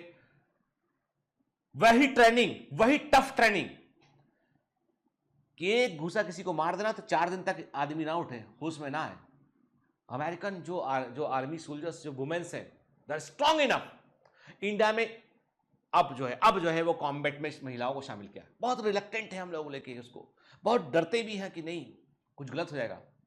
अरे क्यों गलत हो जाएगा, इतना स्ट्रांग कीजिए, ऐसा एम्पावर कीजिए कि सामने वाले में एक घुसा ही पड़ जाएगा तो उसको 4 दिन तक उसको तारे दिखते रहे उठ के, जब भी नाके खोलेगा तारे नजर आएंगे, चांद तारे के। जो गाने चांद तारे गाता था ना, तो वो गाने उसको तारे तारे दिखा करेंगे, इतना एम्पावर कीजिए। चलिए, आप बोलोगे सर सामाजिक मुद्दे पे आप आते हो, झट से बिखर आते हो, तो यार देखो ऐसा है ना, आपसे कम्युनिकेट करने का यही तो मीडियम है। पूरा देश का यूथ मेरे सामने बैठा हुआ, बड़ी संख्या में जो अच्छे बच्चे हैं सारे मेरे सामने हैं, और वो दे शुड नो अबाउट की व्हाट आई फील। यार मैं बहुत कुछ परिवर्तन नहीं कर पाया, शायद आप कर सके, ठीक है। चलिए, तो अब चलिए, हमने कहा वर्थ कंट्रोल प्रिंसिपल से हम इन चेंजेस को जो है वो मोड अल्टर कर सकते हैं कि each cycle can be divided into 3 phases के। अब हर एक साइकिल को हम 3 फेज में बांटते हैं, और ये इवेंट कहां घटते हैं, ओवरी में घटते हैं और यूट्रस में घटते हैं। तो ओवरी में ओवेरियन साइकिल होता है कि यूट्रस में जो होता है वो यूटेराइन साइकिल होता है कि ओवरी में ओवेरियन साइकिल होता है, यूट्रस में जो होता है वो यूटेराइन साइकिल होता है। अब ओवरी का जो ओवेरियन साइकिल होता है उसके 3 फेज क्या होते हैं, follicular phase, ovulation and luteal phase, ठीक है ना, है ना। और यूट्रस में जो होता है उसमें menstruation proliferative phase and secretary phase के। देखो बेटा मेंस्ट्रुएशन जो है वो ओवरी से नहीं होता है, ठीक है, गलती मत करके। एंड मेंस्ट्रुएशन जो है वो ओवरी से नहीं होता, ओवरी में तो फॉलिकल बनना शुरू होते हैं उस समय के, है ना। तो जो फॉलिकुलर फेज है, ओव्यूलेशन है और ल्यूटियल फेज है, वो कहां होता है, वो होता है बेटा कहां पर, वो ओवरी में होता है। लेकिन मेंस्ट्रुएशन, प्रोलिफरेटिव फेज और जो है वो सिक्रेटरी फेज कहां होता है, यानी मेंस्ट्रुएशन हुआ, एंडोमेट्रियम झड़ गया, एंडोमेट्रियम बना, प्रोलिफरेशन हुआ उसका, और उसके बाद एंडोमेट्रियम फ्रैक्चर हो चुका है और इस समय यूट्रस में सीक्रेशन काफी हद तक बढ़ चुका होता है। और जस्ट बिकॉज क्योंकि इस समय टाइम फॉर द इम्प्लांटेशन, ठीक है ना। तो ये होते हैं 3 फेज यूट्रस के अंदर के, तो याद रखना बेटा, भूलना नहीं बिल्कुल। देखो मैंने पहले भी कहा आपसे कि आप मुझसे उम्मीद ना करें कि मैं बहुत फास्ट पढ़ाऊंगा आपको, बैठ के बहुत फास्ट पढ़ाने वाले, बहुत तेज, सबसे अच्छे, सबसे बेस्ट चैनल अवेलेबल है यूट्यूब में, go there and watch their lecture, ठीक है ना। मेरे पास तो भैया ऐसा है कि प्रतिबद्ध आदमी है जो बिल्कुल जुड़ा हुआ ना मेरे साथ में ऐसे, ठीक है, कि दुनिया इधर की उधर जाए वो मेरा साथ नहीं छोड़ेगा, ठीक है, और मैं उसका साथ नहीं छोड़ूंगा, बस वो लोग मेरे साथ हैं, ठीक है, जिनको बहुत जल्दी है, बहुत फास्ट पढ़ना है, ठीक है, बगैर समझे पढ़ना है, ठीक है, वो लोग जिनको डांट खाए बगैर पढ़ना है, वो कहीं और जाके बिल्कुल मनोरंजन कर सकते हैं अपना। पढ़ने के लिए तो आपको ये स्पीड में जो बोल रहा है उसके अकॉर्डिंग चलना पड़ेगा। तो मैंने क्या कहा आपसे, याद कर रहे हैं, भूलना है। ओवरी में 3 फेज क्या हुआ बेटा, ओवरी में हुआ follicular phase, then ovulation, then the luteal phase के। फॉलिकल मैच्योर हुए, ओव्यूलेशन हुआ, फिर कार्पस लूटियम बना, ठीक है। यूट्रस में क्या हुआ, यूट्रस में हुआ कि एंडोमेट्रियम झड़ गया, एंडोमेट्रियम बना और मेंटेन किया, ठीक है। क्या क्या हुआ यहां पे, मेंस्ट्रुएशन हुआ यहां पे, फिर क्या हुआ, प्रोलिफरेटिव फेज हुआ और देन दी सिक्रेटरी फेज हुआ, ठीक है, क्लियर। चलिए अब बात करते हैं कि एनसीईआरटी, हमारी प्यारी पुस्तक एनसीईआरटी में एनसीईआरटी वाले बाबू क्या लिखते हैं, कि तो हम एनसीईआरटी वाले बाबू की बात कर लेते हैं, कि वो लिखते हैं the reproductive cycle in the female primates के। मैंने कहा ना प्राइमेट में क्या क्या शामिल है बेटा, प्राइमेट्स के अंदर मेंस्ट्रुअल साइकिल होती है और प्राइमेट में शामिल होते हैं मंकीज हुए बेटा, ठीक है, आपके चिंपैंजी हुए आपके, के और जो एप्स इतने होते हैं वो सब उसमें आगे, और जो है वो ह्यूमन बींग्स हुए के। तो ये इनमें हमको मेंस्ट्रुअल साइकिल देखने मिलती है। The first menstruation begins at puberty and is called the menarche, उसे मीनार्की कहते हैं हम, ठीक है ना। In human female the menstruation is repeated at an average interval of 28 to 29 days, ठीक है, and the cycle of events starting from one menstruation till the next one, के एक menstruation हुआ, ब्लीडिंग शुरू हुआ, उसका अगला ब्लीडिंग शुरू हुआ, तो उसके बीच का जो टाइम गैप है that is the menstruation, menstrual cycle, उसे हम मेंस्ट्रुअल साइकिल कहते हैं। क्लियर, कोई डाउट इसमें, कोई डाउट नहीं, ठीक है।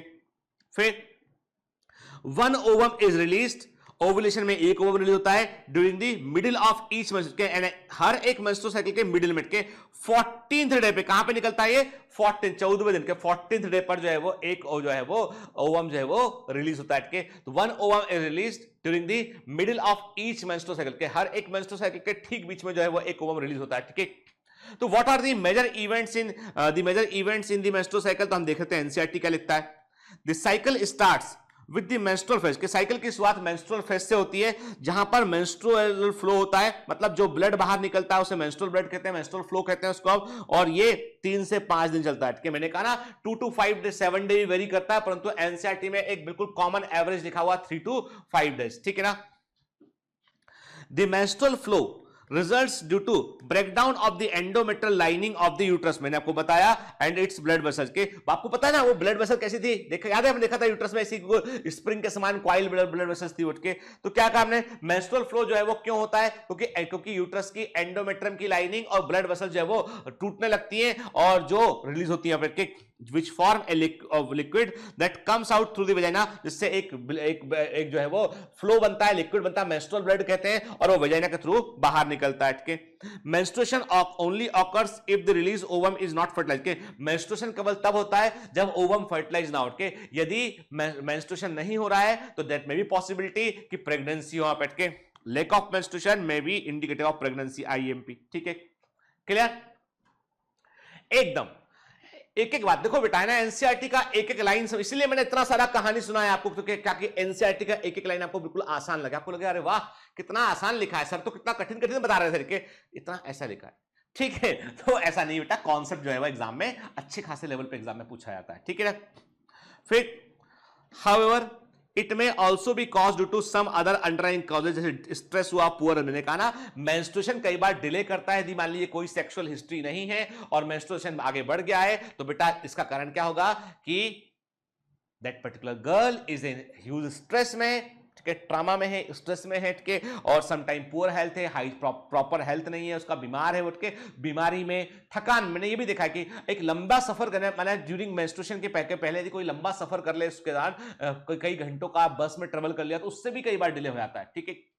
देखो मैं तो डॉक्टर, उसने मैं छोटी छोटी चीजों को भी समझता हूं।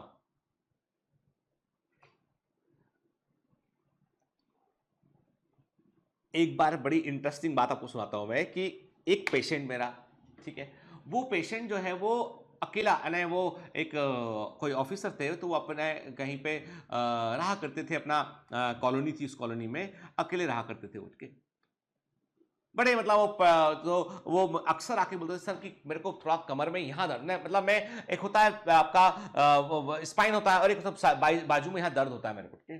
अब मैं उनका तमाम जांच करा लिया, तमाम दवा दे दिया उनको। वो रोज मतलब वो बोले, वो जैसे जब कभी टूर पर बाहर जाते थे, 3-4 दिन टूर पे कहीं बाहर गए, बोले सर जब मैं घर से बाहर टूर पर जाता हूं तो मेरे को दर्द नहीं होता, रोज सुबह सो के उठता हूं मुझे दर्द होता है यहाँ पे। बोले कब से? जब से यहां शिफ्ट हुआ तब से ये दर्द हो रहा है, इस घर में अब से जो मैं शिफ्ट हुआ तब से दर्द हो रहा है, ठीक है।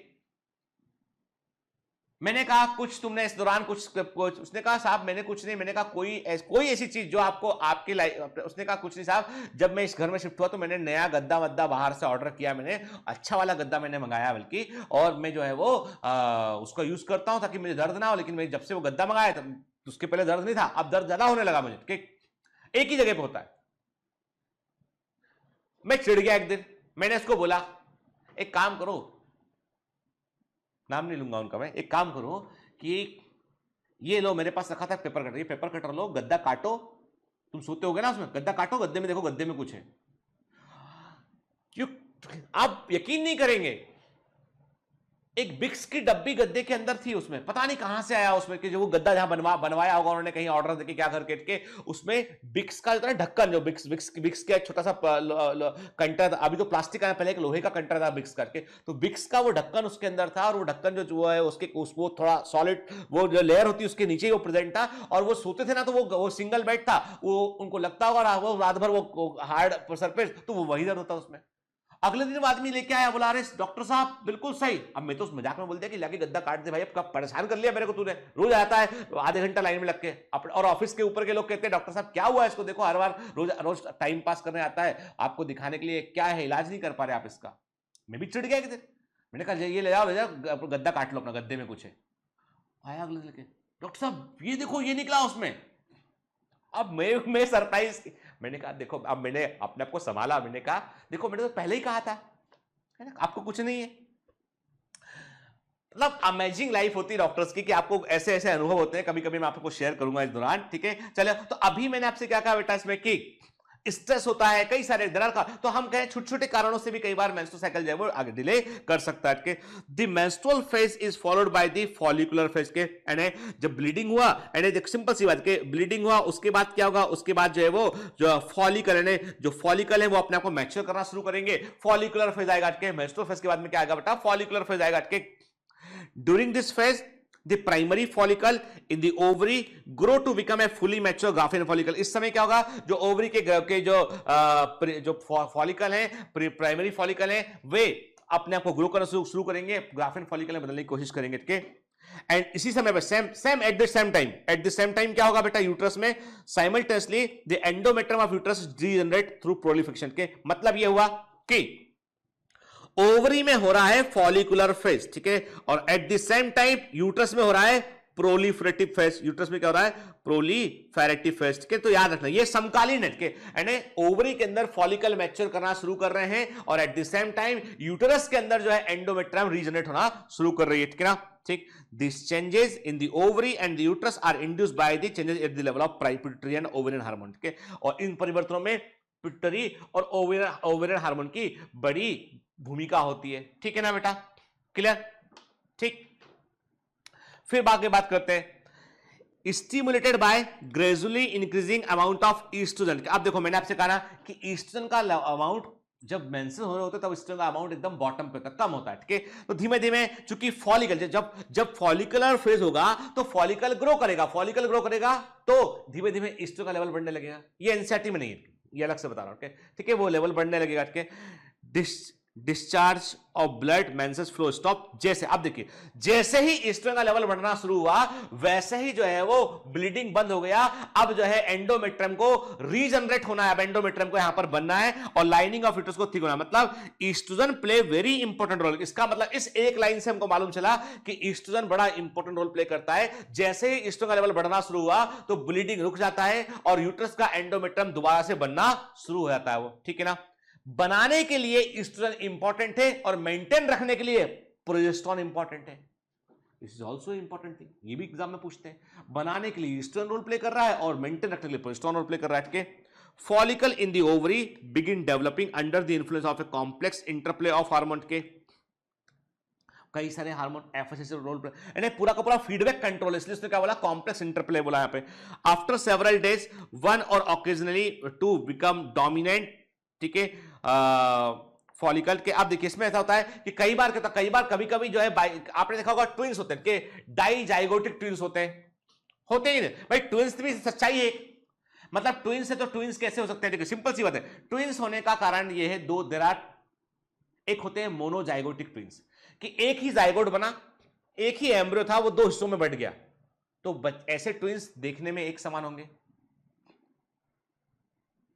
जुड़वा का वरुण धवन, जुड़वा का सलमान खान, ठीक है ना, एक जैसे होंगे देखने में।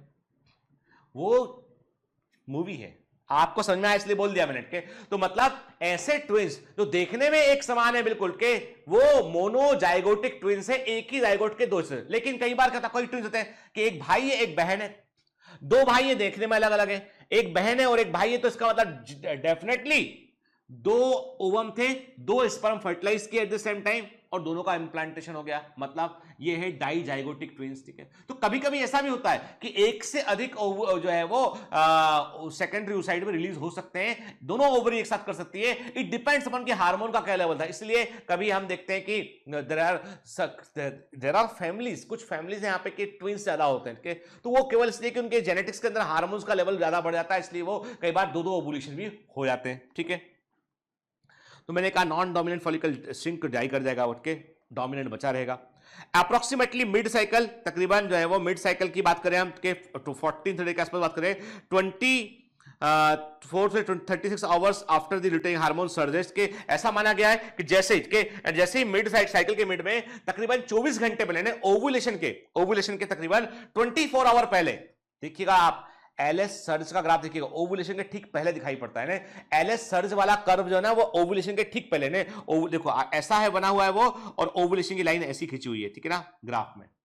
ठीक 24 आवर पहले जो है ल्यूटेनिंग हार्मोन जो होता है उसका लेवल बढ़ जाता है, उभरता है, और डोमिनेंट फॉलिकल जो है वो सेकेंडरी oocyte को रिलीज करता है। इस चीज को हम बोलते हैं ओवुलेशन बोलते हैं। इसको हम क्या बोलते हैं, ओवुलेशन कहते हैं। इस चीज को हम ओवुलेशन कहते हैं, क्लियर, ठीक है, इसे हम ओवुलेशन कहते हैं। आफ्टर ओवुलेशन के बाद the ओवोसाइट only live for 24 hours, के जो oocyte सेकेंडरी oocyte है केवल 24 आवर लिव करता है, ठीक है, और less without fertilisation, while the remains of the dominant follicle, जो डोमिनेंट फॉलिकल जिसने सेकेंडरी oocyte को रिलीज किया होता है वो कार्पस लुटियम बन जाता है। और ये कार्पस लुटियम का मेन काम क्या होता है, इसका होता है कि बड़े अमाउंट में प्रोजेस्टेरोन को रिलीज करता है, ठीक है, और very very IMP under the influence of progesterone के प्रभाव में the uterine lining changes to prepare for potential implantation. Uterus की लाइनिंग अपने आप को थिक कर लेती है, अपने आप को मेंटेन रखती है, और ये जो है वो किसकी तैयारी करता है, इंप्लांटेशन की तैयारी करता है। मतलब प्रेगनेंसी को एस्टेब्लिश करने के लिए, यानी प्रेगनेंसी में जो इंप्लांटेशन है उस स्टेप को जो है इंश्योर करने के लिए प्रोजेस्टेरोन यूट्रस की लाइनिंग को मेंटेन करता है। यदि प्रोजेस्टेरोन ना हो तो यूट्रस की लाइनिंग झड़ जाएगी, ठीक है, और प्रेगनेंसी पॉसिबल नहीं हो पाएगी, ठीक है ना, clear. If implantation does not occur, यदि मान लो इंप्लांटेशन नहीं होता है, ठीक है, तक विद इन अप्रोक्सीमेटली 2 वीक, तब तक कब की बात है, ओवुलेशन 14th डे को हुआ, उसके बाद 2 वीक निकल गए, 14वें दिन यानी 14th डे जो है वो ओवुलेशन हुआ, उसके बाद 2 वीक मतलब अगले 14 दिन, मतलब 28 दिन हो गए पूरे के।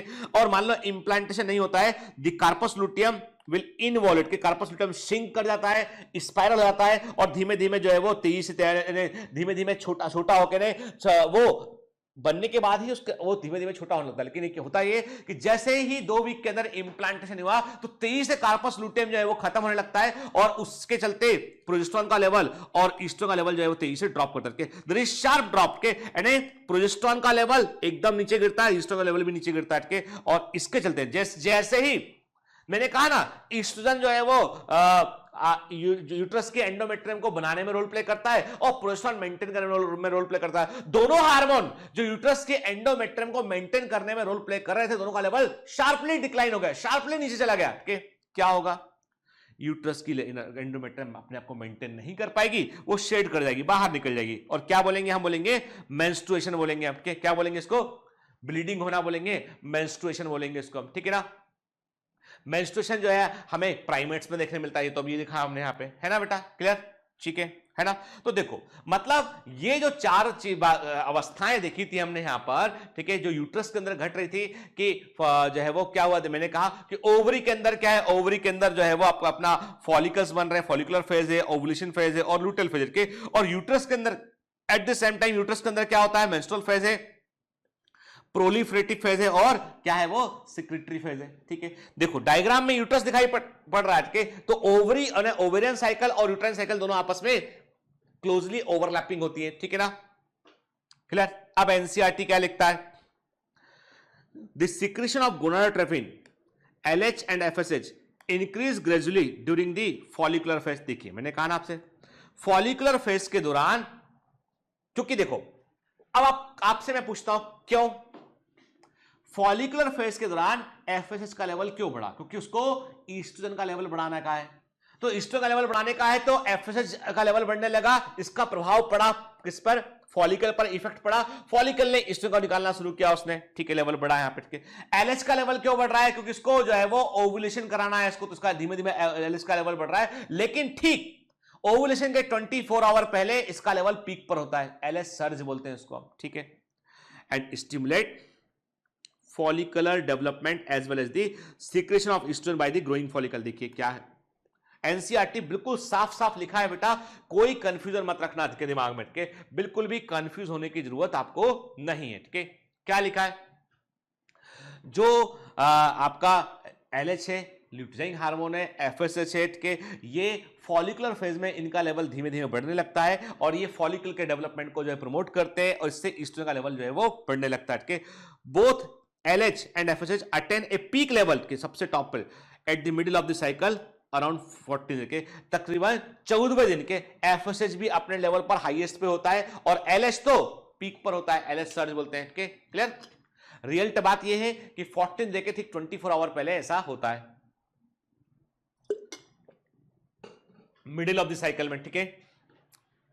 Rapid secretion of LH leading to its maximum level during the mid cycle called the LH surge induces rupture of Graafian follicle and there was release of the ovulation के। तो ओवुलेशन में LH का top level जो highest level जो है वो बड़ा important role play करता है और इसके चलते जो है वो ग्राफिन फॉलिकल से सेकेंडरी oocyte बाहर निकलता है और उसे हम बोलते हैं ओवुलेशन का होना कहते हैं। देखा अभी हमने, समझा भी था हमने अच्छे से, ठीक है ना। ठीक है, आज का लेक्चर थोड़ा लंबा है, मुझे माफ कर देना उसके लिए बेटा, क्योंकि क्या है कि हमको पोर्शन को कवर भी तो करना है, ठीक है ना। ठीक, मतलब मैं आपसे बातें किया तो उसको मैं कंपनसेट करने के लिए लेक्चर भी जो है वो लंबा करता थोड़ा सा, ठीक है। और मैं हमेशा कहता हूं कि पढ़ने में रस आना चाहिए बेटा, पढ़ने में आनंद आना चाहिए, तो पढ़ने का मजा है, ठीक है। यदि आप मुझसे पढ़ते हो और आप मेरे पढ़ाने को आप एंजॉय नहीं कर पा रहे तो बेटा आप समय खराब कर रहे हो, आपको मेरे पास नहीं रहना चाहिए, ठीक है।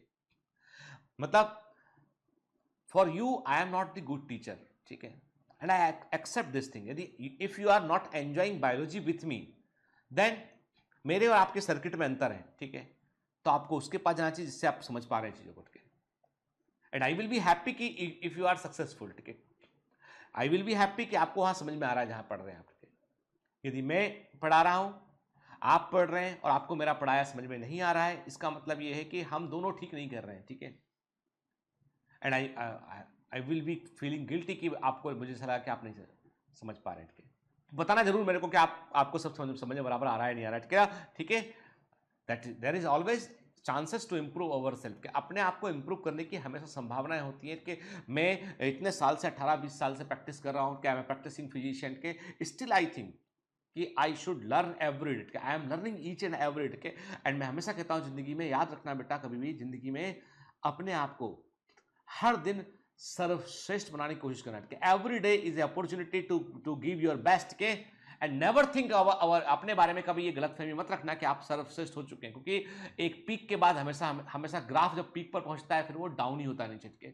ग्राफ को पीक की तरफ लगातार बढ़ाते रहिए, पीक रखिए जे शेप कर में, जिंदगी को जे शेप कर में कन्वर्ट कर दीजिए, जिंदगी को जे शेप कर में कन्वर्ट कीजिए। हर दिन सीखिए सीखिए सीखिए सीखिए, इंप्रूव कीजिए सीखिए, और हर दिन यकीन रखिए कोई आपसे बेहतर है और आपको उससे आगे निकलना है। हर दिन ये सोचिए, तो आपका ग्राफ जे शेप बढ़ेगा। जिस दिन आपके मन में ये घमंड आ गया, ये आ गया ना कि हम सब जानते हैं, ग्राफ नीचे ही जाएगा। उठा के देख लीजिए फिजिक्स और केमिस्ट्री, ग्राफ नीचे ही जाता है पीक के बाद। तो ठीक है, चलिए।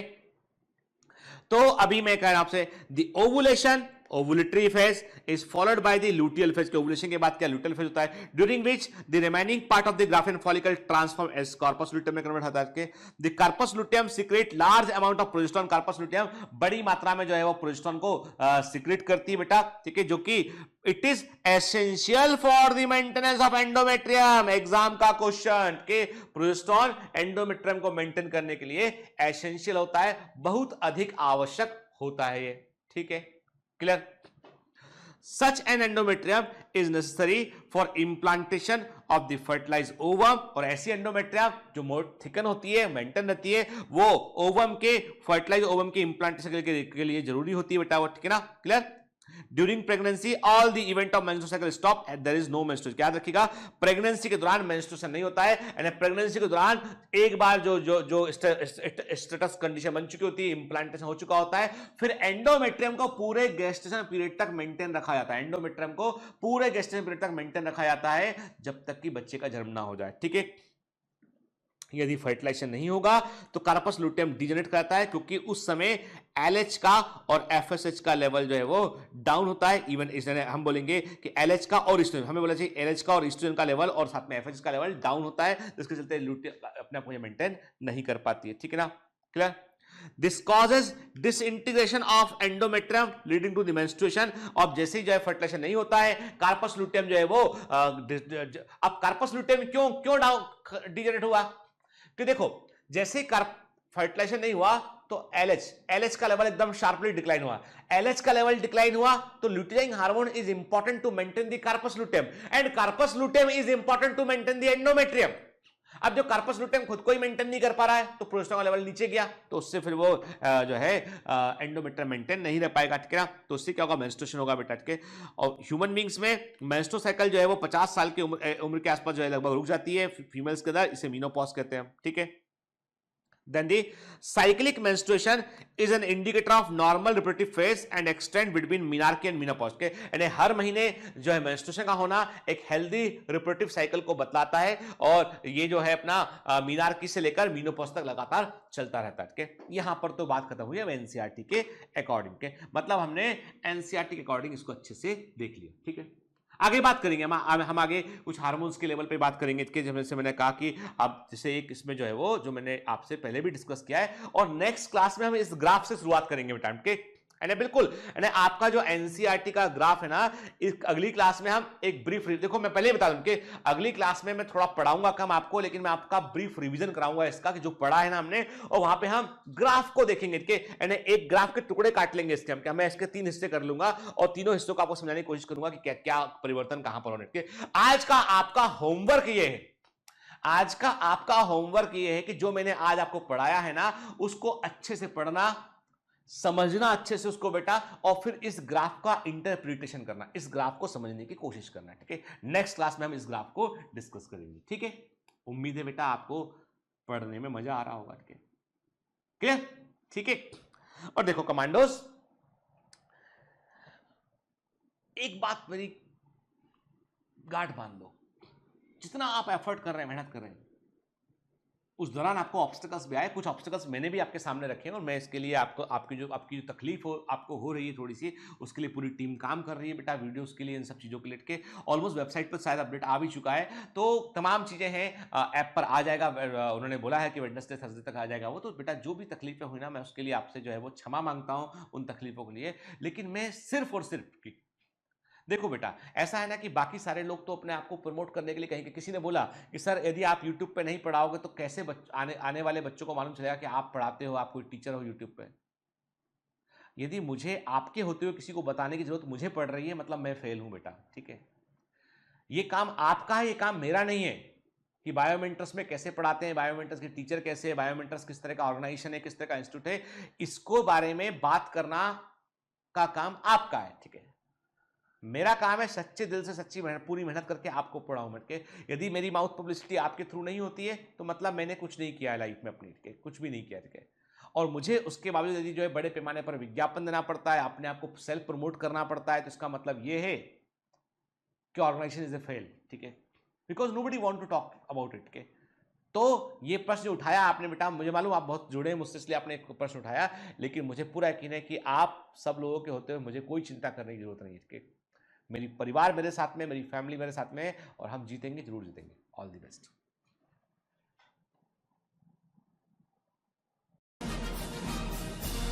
Hi. To become an official commando of Biomentors, join us at www.biomentors.online. Here you can solve daily practice papers, an online test. You can download performance enhancement sheets. You can track your progress. You can interact with other fellow commandos. Join us and prepare yourself. It's a commando training for your success.